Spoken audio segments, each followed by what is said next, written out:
या बुलेटिनमध्ये तुम्हा सर्वांचं स्वागत। आणि बुलेटिनच्या सुरुवातीला बातमी मोठी आहे, कारण राज्यात अवकाळी पावसासह गारपिटीचा इशारा आता देण्यात आलाय। कोकण, मध्य महाराष्ट्र, मराठवाडा आणि विदर्भातील काही ठिकाणी मेघगर्जनेसह विजांचा कडकडाट होण्याची शक्यता आहे। सोसाट्याचा वारा आणि गारा पडण्याची देखील शक्यता सध्या वर्तवली जाते। याशिवाय जर आपण बघितलं तर हवामान विभागाने 11 जिल्ह्यांना ऑरेंज अलर्ट दिलेला आहे। पुढील 4 दिवस वातावरण ढगाळ राहणार असल्याचा देखील अंदाज वर्तवण्यात आला असल्याचं बघायला मिळतंय। एकंदरीत आपण जर बघितलं तर राज्यात अनेक ठिकाणी ऑरेंज अलर्ट देण्यात आलेला आहे, गारपिटीचा इशारा देण्यात आलेला आहे। राज्यात नेमका कुठे कुठे ऑरेंज अलर्ट दिलेला आहे बघूया। यामध्ये आपण जर बघितलं तर 11 जिल्ह्यांना ऑरेंज अलर्ट आता देण्यात आलेला आहे। अमरावती, चंद्रपूर या जिल्ह्यांचा देखील यामध्ये समावेश आहे। नाशिक, छत्रपती संभाजीनगरला सुद्धा ऑरेंज अलर्ट देण्यात आलेला आहे। शिवाय जालना, बीड, अहिल्यानगरमध्ये सुद्धा पावसाची शक्यता वर्तवली जाते। पुणे, सांगली, साताऱ्यामध्ये सुद्धा पावसाची शक्यता आहे। 11 जिल्ह्यांना ऑरेंज अलर्ट दिला असल्याचं आपण पाहतोय। गारपिटीचा इशारा आता देण्यात आलेला आहे।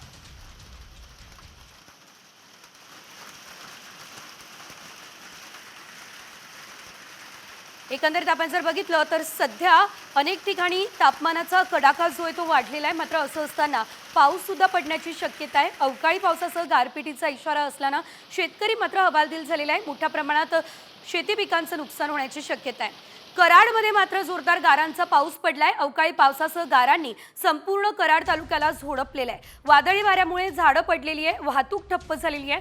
अनेक ठिकाणचा वीज पुरवठा सुद्धा खंडित झाला असल्याचं बघायला मिळतंय।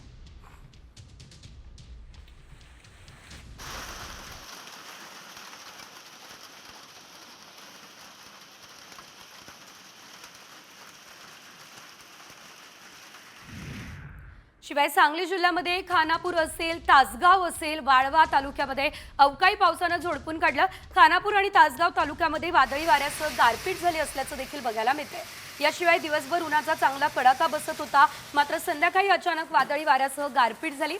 वाळवा तालुक्यातील वारणा पट्ट्यात अवकाळी पावसाच्या सरी कोसळल्या, त्यामुळे ग्रामीण भागातील जनतेला उकाड्यापासून दिलासा मिळाला।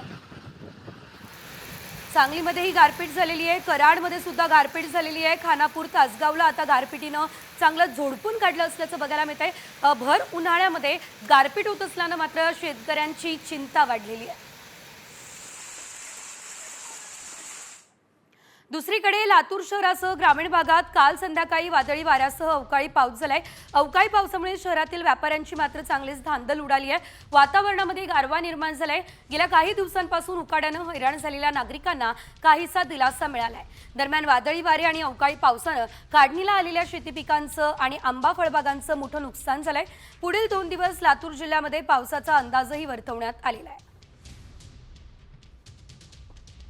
पावसामुळे मात्र यावेळेस जर आपण बघितलं तर शेती पिकांचं नुकसान झालंय। आंबा, काजू या पिकांना या पावसाचा मोठा फटका बसत असल्याचं बघायला मिळतंय।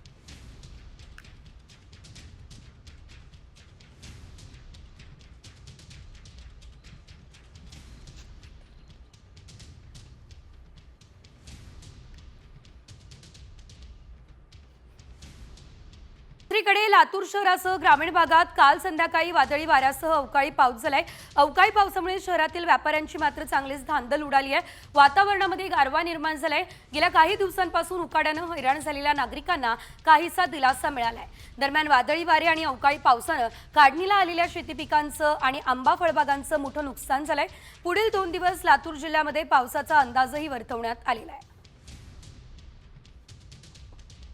पावसामुळे मात्र यावेळेस जर आपण बघितलं तर शेती पिकांचं नुकसान झालंय। आंबा, काजू या पिकांना या पावसाचा मोठा फटका बसत असल्याचं बघायला मिळतंय।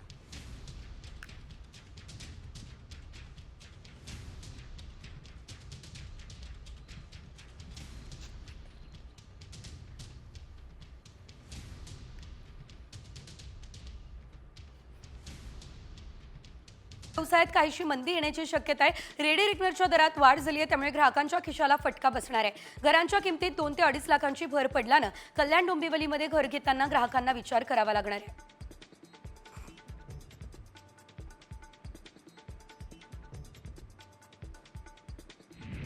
रेडी रेकनरच्या दरात वाढ जाहीर झालेली आहे। त्याचा सर्वात जास्त फटका ठाणे जिल्ह्यातील उल्हासनगरकरांना बसणार आहे। घर खरेदी विक्री व्यवहार महागणार आहे। नोंदणी आणि मुद्रांक शुल्कातही वाढ होणार आहे। उल्हासनगरमध्ये अलीकडच्या काळात मोठ्या प्रमाणात बांधकामं वाढल्यानं त्याचा फटका आता बसणार आहे। अंबरनाथ पालिकेने सरत्या वर्षात मालमत्ता कराची तब्बल 97% वसुली केली, तर मागील थकबाकीपैकी 50% वसुली करण्यात आलेली आहे। यासाठी कर अधिकारी नरेंद्र संकेंच्या नेतृत्वाखाली मागील 3 महिने अविरतपणे कर विभागाचे कर्मचारी काम करत होते।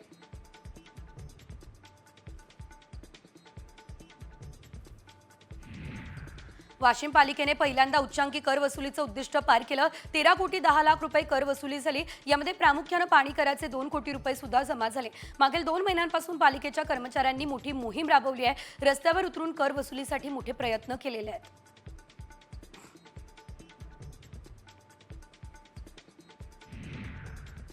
आता बातमी खास करून मुंबईकरांसाठी मोठी आहे, कारण नव्या आर्थिक वर्षामध्ये मुंबईकरांच्या खिशाला कात्री बसणार आहे। रेडी रेकनरच्या दरात वाढ झाली आणि त्यानंतर आता मालमत्ता करातही 10 ते 12% वाढ होण्याची शक्यता आहे।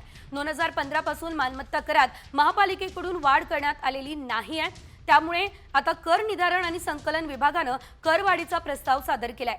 2020ला कोरोनामुळे नंतर 2023-24ला निवडणुकांमुळे मालमत्ता करात कुठलीच वाढ झालेली नव्हती।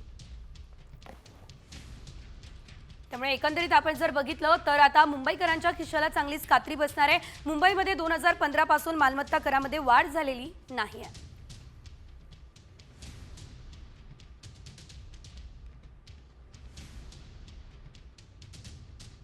पुन्हा एकदा वळूयात वेगवान बातम्यांकडे। कुणाल कामरा याच्या शोमधील प्रेक्षकांची सुद्धा चौकशी केली जाणार आहे। खार पोलीस प्रेक्षकांचे जबाब नोंदवणार अशी माहिती आहे। कुणाल कामराच्या विवादित व्हिडिओमध्ये दिसणाऱ्या प्रेक्षकांची ओळख पटवून त्यांना समन्स बजावलं जाणार आहे।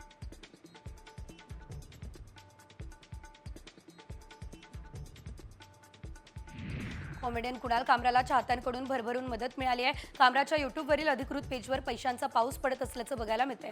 आतापर्यंत जवळपास 5 कोटींची मदत केल्याची माहिती आहे। कायदेशीर लढाई लढण्यासाठी चाहत्यांनी पैशांची मदत केली आहे।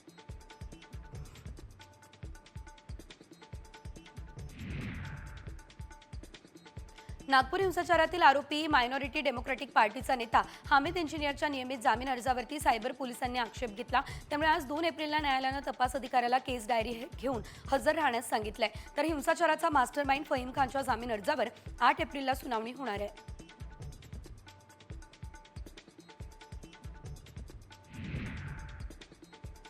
कुख्यात गुंड टिपू पठाणचा टोळक्यासोबत नोटा उधळत नाचतानाचा व्हिडिओ समोर आला। टिपू पठाण पुण्यातील सय्यदनगर परिसरात राहणारा कुख्यात गुंड आहे। पठाणवरती गुन्ह्याचा प्रयत्न, खंडणी, जमीन बळकावण्याचे गुन्हे दाखल आहेत।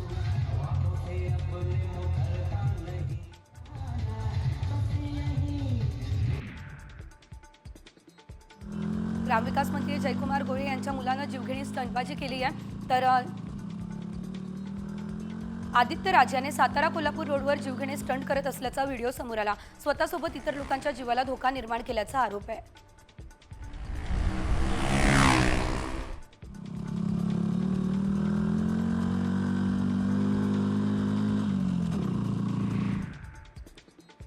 शिवरायांबाबत आक्षेपार्ह वक्तव्य करणाऱ्या प्रशांत कोरटकरचा जामीन अर्ज कोल्हापूर जिल्हा सत्र न्यायालयानं फेटाळला। त्यामुळे प्रशांत कोरटकरचा मुक्काम न्यायालयीन कोठडीमध्येच असणार आहे। कोरटकरला 14 दिवसांची न्यायालयीन कोठडी सुनावली आहे। त्यानं जामिनासाठी अर्ज केला होता।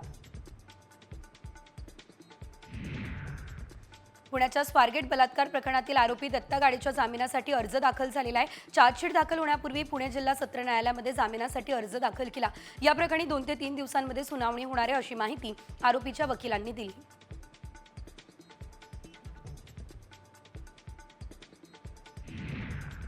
औरंगजेबाच्या कबरीच्या वादात आता मनसेने उडी घेतली आहे। औरंगजेबाची कबरीवरील सजावट काढून घ्यावी आणि त्यावर चादर चढवणाऱ्यांवर देशद्रोहाचा गुन्हा दाखल करावा ही मागणी मनसेने केली आहे। मनसेने संभाजीनगर जिल्हाधिकाऱ्यांना औरंगजेबाच्या कबरी संदर्भात निवेदन दिलं। आम्हाला मारणाऱ्यांना संपवायला आलेला औरंगजेब इथे गाडला गेला असा फलक कबरीजवळ लावावा। कबरीजवळच्या सजावटीत त्वरित बदल करावा, ती सजावट काढून टाकावी। कबरीसाठी कुठलाही सरकारी खर्च करू नये आदी मागण्यांचं निवेदन मनसेकडून देण्यात आलेलं आहे। प्रयागराजमध्ये उत्तर प्रदेश सरकारच्या बुलडोझर कारवाईवरती सर्वोच्च न्यायालयानं हातोडा मारला.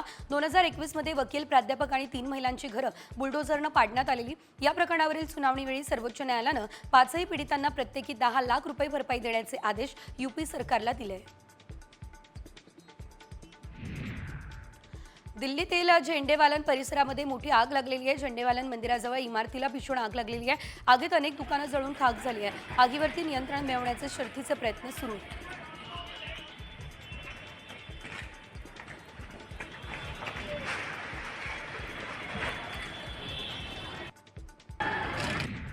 गुजरातमधील बनासकांठामधील डीसा शहरामध्ये फटाक्यांच्या कारखान्यात भीषण स्फोट झाला. या स्फोटात 18 जणांचा मृत्यू झाला.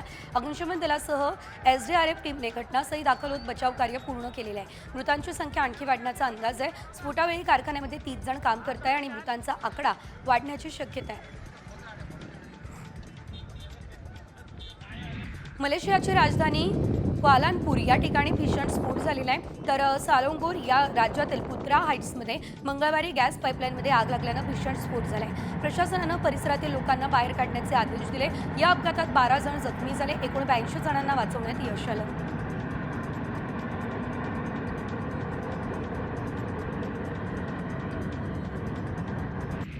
काश्मीरला पहिली वंदे भारत ट्रेन मिळणार आहे. पंतप्रधान नरेंद्र मोदी 19 एप्रिल रोजी कटरा येथून वंदे भारत ट्रेनला हिरवा झेंडा दाखवतील आणि रवाना करतील. केंद्रीय मंत्री जितेंद्र सिंग यांनी ही माहिती दिली. जम्मू कटरा श्रीनगर वंदे भारत एक्सप्रेस सुरुवातीला कटराहून चालवली जाईल आणि त्यानंतर जम्मू रेल्वे स्थानकाचे सध्या नूतनीकरण सुरू आहे. महाड परिवहन आगाराला 9 नवीन बस उपलब्ध करून देण्यात येत आहे. याशिवाय आणखी 40 नव्या बसेस उपलब्ध करून दिल्या जाणार आहे. 4 ते 5 वर्षांपासून रखडलेले महाडच्या नव्या स्थानकाचे काम सध्या वेगाने सुरू आहे. साधारणतः मे पर्यंत नव्या स्थानकातून वाहतूक सुरू करण्याचा प्रयत्न आहे, असं मंत्री भरत गोगावले यांनी स्पष्ट केलं आहे.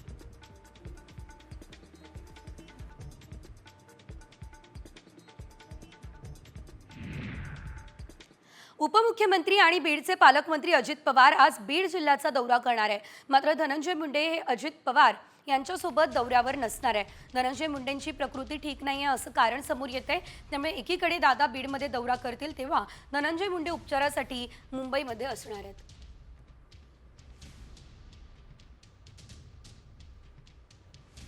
त्यांचं ट्विट नेमकं काय आपण बघतोय. अजित पवार यांच्या बीडमधल्या नियोजित दौऱ्यामध्ये पूर्ण वेळ उपस्थित राहणार होतो, मात्र प्रकृती ठीक नाही त्यामुळे उपचारासाठी मुंबईमध्ये यावं लागलंय असं धनंजय मुंडे यांनी आपल्या ट्विटमध्ये म्हटलंय.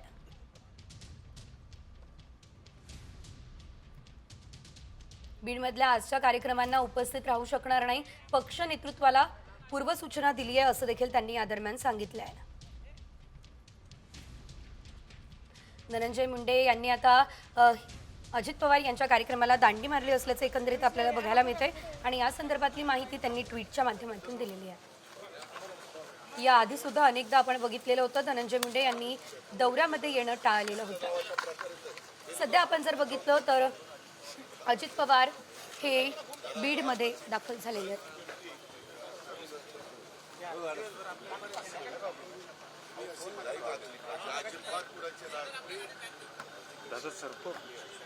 आणखी एक मोठी बातमी आपण बघूया ती म्हणजे कंपनीनं 200 कोटींचं टार्गेट पूर्ण केलं आणि मालकानं कर्मचाऱ्यांना चक्क SUV कार गिफ्ट दिल्या.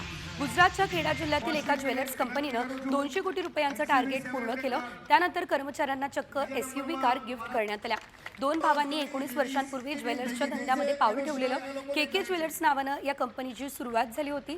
तर आज मितीस कंपनीनं 200 कोटींचा टर्नओव्हर पूर्ण केलेला आहे. त्याचं सेलिब्रेशन म्हणून कर्मचाऱ्यांना खास गिफ्ट सुद्धा देण्यात आलेलं आहे. Mahindra XUV 700, Toyota Innova, Hyundai i10, Hyundai Exter, Maruti Suzuki Ertiga आणि मारुती सुझुकी ब्रेझा यांच्यासारख्या कार आता या मालकानं थेट गिफ्ट केलेल्या आहेत.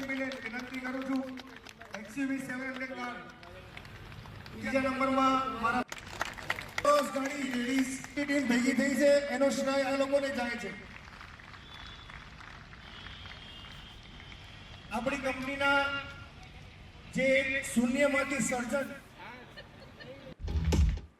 यानंतर पुन्हा एकदा वळूयात वेगवान बातम्यांकडे. नांदेडच्या जिल्हा परिषद शालेय विद्यार्थ्यांना, दुसरीच्या विद्यार्थ्यांना, 10वीच्या विद्यार्थ्याला येतील असे ड्रेस देण्यात आलेले आहेत. ड्रेस हे सरकारमार्फत आल्यानं त्यामध्ये आम्ही कोणताही निर्णय घेतलेला नाही असं मुख्याध्यापक म्हणाले. त्यामुळे हे ड्रेस रिटर्न करता येणार नाही असंही सांगितलंय. सिंधुदुर्गातील चिपी विमानतळ अखेर गोव्याच्या मोपा विमानतळ प्राधिकरणानं दत्तक घेतलं. चिपी विमानतळाला मोपा आंतरराष्ट्रीय विमानतळानं मदतीचा हात दिला. तर मोपा विमानतळावरचा वाढता लोड कमी करण्यासाठी आता चिपी विमानतळावरून गोव्याच्या विमानाची उड्डाणं सुरू होणार अशी देखील माहिती मिळते.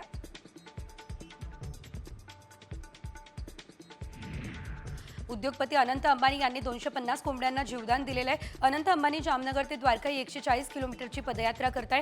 यावेळेस त्यांना कोंबड्यांना कत्तलखान्यात घेऊन जाणारा ट्रक दिसलाय. त्यांनी चालकाशी बोलून 250 कोंबड्या खरेदी केल्या. यावेळेस अनंत अंबानी या कोंबड्या आपण पाळणार असल्याचं सांगितलं.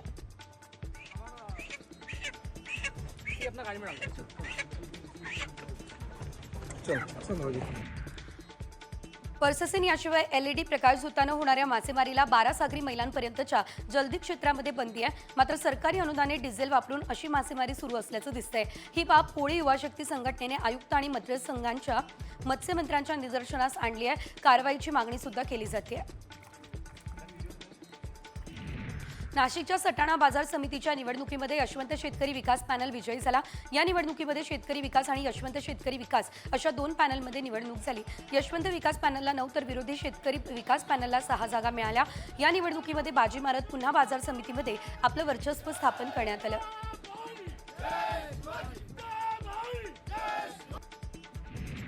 शिर्डीमध्ये रामनवमी उत्सवाची जय्यत तयारी सुरू आहे. साई संस्थांच्या वतीने 5 ते 7 एप्रिल दरम्यान उत्सवाचं आयोजन करण्यात आलं. साईबाबांनी सुरू केलेल्या रामनवमी उत्सवाचं यंदा 114वं वर्ष आहे. याशिवाय 6 एप्रिलला उत्सवाच्या मुख्य दिवशी साई मंदिर दर्शनासाठी रात्रभर खुलं असेल.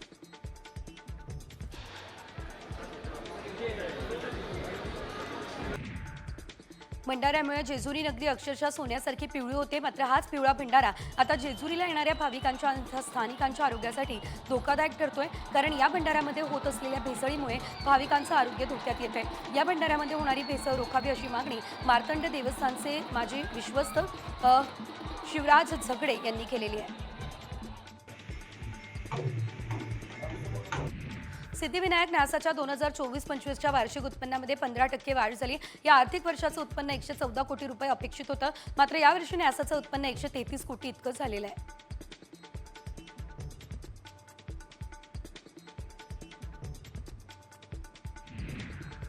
शिरूरमध्ये बाभळसर खुर्दमध्ये संत तुकोबा महाराज आणि ज्ञानेश्वर महाराजांचा पादुका सोहळा संपन्न झाला. या गोल रिंगण सोहळ्यामध्ये हजारो वारकरी याशिवाय परिसरातील ग्रामस्थांची उपस्थिती बघायला मिळाली.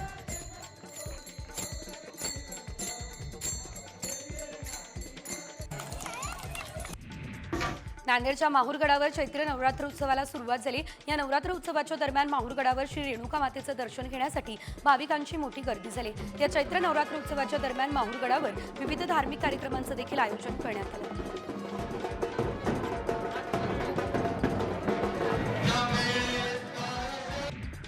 उन्हाळ्यातील उष्णतेपासून विठुरायाचं संरक्षण व्हावं, शिवाय थंडावा मिळावा यासाठी दरवर्षी चंदन उटी पूजा केली जाते. गुढीपाडव्यापासून याची सुरुवात झाली आहे. सध्या दररोज 1.5 किलो सुवासिक चंदन उगाळून त्याचा लेप विठ्ठल आणि रुक्मिणी मातेच्या सर्वांगाला लावला जातो.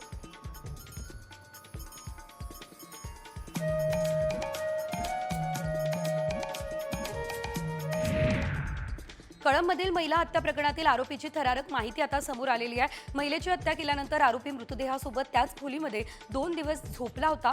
मृतदेहाशेजारी बसून त्यानं जेवण केलं. मात्र 3 दिवसांनंतर मृतदेहाचा वास येऊ लागला. त्यानंतर तो महिलेची गाडी घेऊन बाहेर पडला. आरोपी रामेश्वर भोसले हा महिलेचा ड्रायव्हर आहे. कळंबमध्ये हत्या झालेल्या महिलेवरून अंजली दमानी यांनी मोठा गौप्यस्फोट केला. मृत महिला खंडणीसाठी कुप्रसिद्ध होती. अनैतिक संबंधांचे आरोप करण्यासाठी या महिलेचा वापर करण्यात आला असा दावा दमानिया यांनी केला आहे. अंजली दमानिया यांच्या दाव्यावर खासदार बजरंग सोनवणे यांनी देखील प्रतिक्रिया दिली. माझ्या विरोधात जे प्रकार करायचे ते त्यांनी केले, त्यावर मला काही बोलायचं नाही अशी प्रतिक्रिया बजरंग सोनवणे यांनी दिली आहे.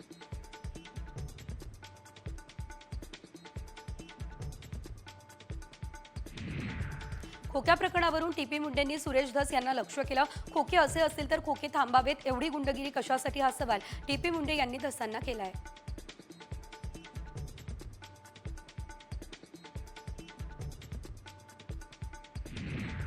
सुप्रसिद्ध अभिनेते सयाजी शिंदेंनी देशमुख कुटुंबाची सांत्वनपर भेट घेतली आहे. यावेळेस देशमुख कुटुंबाची काळजी होती म्हणून आज मी त्यांची भेट घेतली अशी प्रतिक्रिया शिंदेंनी दिली. देशमुख कुटुंबाला लवकरात लवकर न्याय द्यावा ही मागणी देखील सयाजी शिंदे यांनी केली आहे.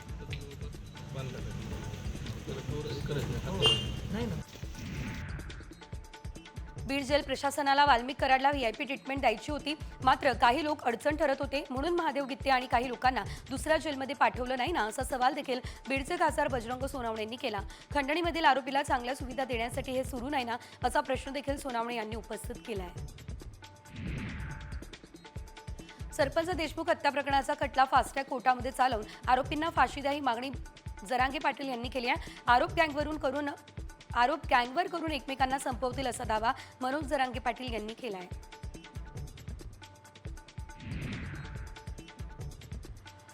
वक्फ सुधारणा विधेयकावरून मुख्यमंत्री देवेंद्र फडणवीसांनी उद्धव ठाकरेंना आव्हान दिलं. संसदेत विधेयक आणलं जाणार आहे, बघूया ठाकरे सेना बाळासाहेबांचे विचार रोखणार का, असा सवाल फडणवीसांनी केला आहे.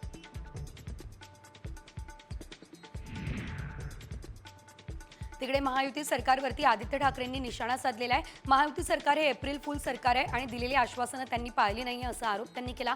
लाडकीला 2100 दिले नाही, कर्जमाफी केली नाही, अनेक योजना बंद होण्याच्या मार्गावर आहे, हा आरोप आदित्य ठाकरे यांनी केलेला आहे.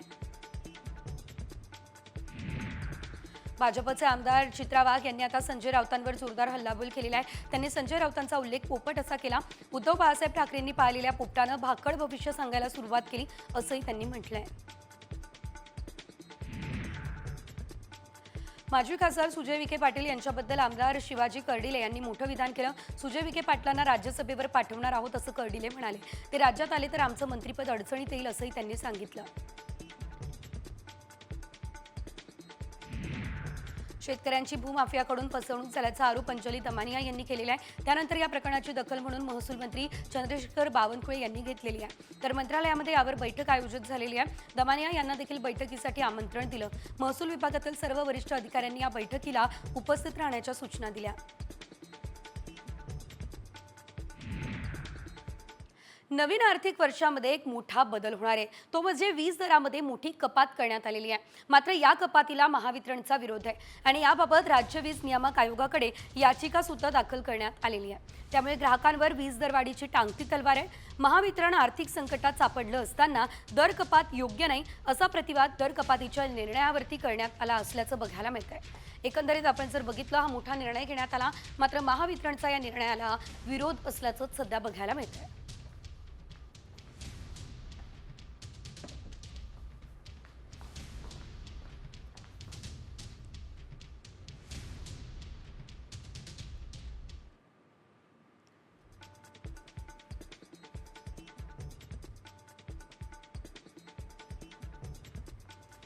पुण्यातील राजगुरुनगर नगर परिषदेच्या भरमसाठ करवाढी विरोधात 2 तरुणांनी शोले स्टाईल आंदोलन केलेलं आहे. तर 15 दिवसांपूर्वी अधिवेशनामध्ये शंभूराजे देसाईंनी आश्वासन दिलं, मात्र अद्याप कोणतंच पाऊल उचललेलं नाही. त्यामुळे आंदोलक आक्रमक झाले. आंदोलकांना आगीमुळे धोका असल्यानं ग्रामस्थ आंदोलन मागे घेण्याची विनंती करतायत.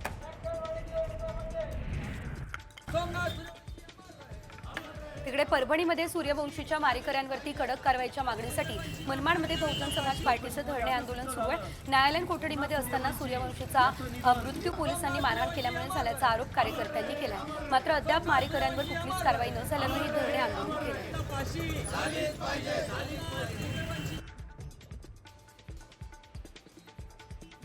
देशी दारूचं दुकान ग्रामपंचायत हद्दीतून हटवण्याच्या मागणीसाठी नांदेडच्या बैरामपूरमध्ये गावकऱ्यांनी रास्ता रोको आंदोलन केलं. एका वर्षांपासून देशी दारूचं दुकान हटवण्याची मागणी गावकरी करत आहे. मात्र राज्य उत्पादन शुल्क विभाग या मागणीकडे दुर्लक्ष करत असल्याचा आरोप गावकऱ्यांचा आहे.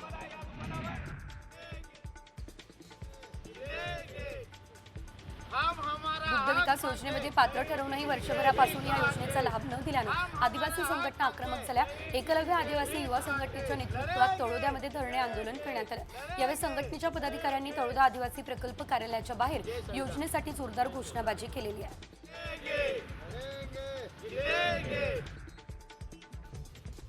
ठाण्यात ग्रामीण भागामध्ये भीषण पाणी टंचाई आहे. ही अडचण दूर करण्यासाठी योजना राबवण्यात येते. मात्र योजना गाव पातळीवरती राबवणाऱ्या कनिष्ठ अभियंत्यांची 34 पैकी 22 पदं रिक्त आहेत. त्यामुळे अपुऱ्या मनुष्यबळाच्या जोरावर पाणी टंचाईची समस्या कशी दूर होईल असा प्रश्न सध्या नागरिक विचारत आहेत.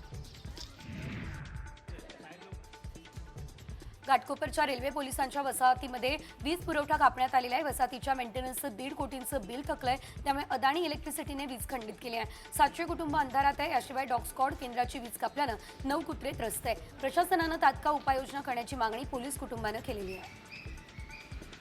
समजा पोलिसवाल्यांना कधी इमर्जन्सी बीडच्या चिंचोली ते शिरपुरा या रस्त्याचं काम अनेक दिवसांपासून रखडलेलं आहे. शासनाला आणि स्थानिक आमदारांना माहिती देऊनही दुर्लक्ष केला जातोय असा आरोप यावेळेस नागरिकांनी केला असल्याचं बघायला मिळत आहे. त्यामुळे गावातील युवकांनी पुढाकार घेत लोकवर्गणीमधून कामही सुरू केलेलं आहे.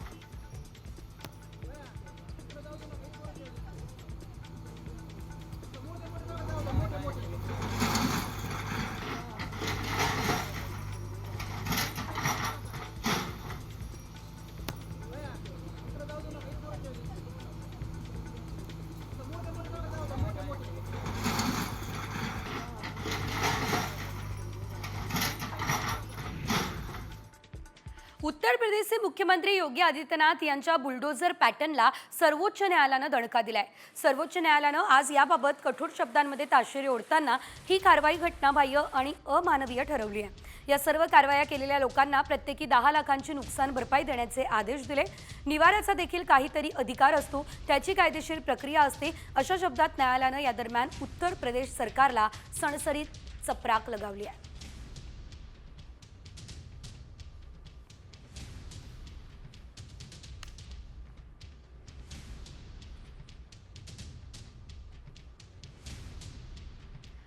रस्त्यावर धावणाऱ्या एका बेडचा व्हिडिओ सध्या सोशल मीडियावर व्हायरल झालाय. या व्हिडिओमध्ये एक बेड दिसतोय ज्यावर बसून किंवा झोपून प्रवास करता येऊ शकतो. या बेडचा आकार इतका मोठा आहे की 2 लोक सहज झोपू शकतात. मात्र हा व्हिडिओ कुठला आहे याबाबत कुठलीच माहिती मिळालेली नाही आहे. या फिरत्या बेडवर नंबर प्लेट दिसत नाही आहे, तर ते कोणत्या गाडीवर बांधण्यात आलेलं आहे हेही कळलेलं नाही आहे. मात्र या रस्त्यावर धावणाऱ्या पलंगावर एक गादी, बेडशीट, उशी दिसतीये आणि एक व्यक्तीही.